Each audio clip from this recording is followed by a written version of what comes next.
আসসালামু আলাইকুম রহমতুল্লাহি ওয়া বারাকাতুহু। আশা করি ভালো আছেন, ভালো থাকাই আমার কামনা। আজ আপনাদের সামনে হাজির হয়েছি বেলকনির পিলার ও ফুলসের কলমের যে রক্সাগুলো নইছে বেলকনির ফুল পিলার। তো আমাদের কাছে অনেক অনেক ধরনের ডিজাইনের মাল আমাদের কাছে আছে, আমাদের কারখানায় পাইবেন।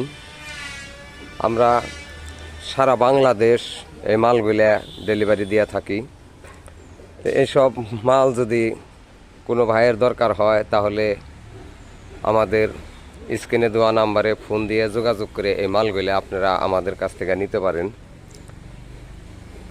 আমরা সারা বাংলাদেশ এই মালগুলো খুচরা ও পাইকারি সব মূল্যেই ডেলিভারি দিয়ে থাকি। আর কেউ যদি সরাসরি আমাদের কারখানায় আসতে চান তাহলে আসবেন মানিকগঞ্জ সিংহের ডেফলতুলি বাস স্ট্যান্ড হাফিজা স্যানিটারি। আসার সময় আমাদের স্ক্রিনে দেওয়া নাম্বারে ফোন দিয়ে যোগাযোগ করে তারপরে আসবেন। আল্লাহ হাফিজ।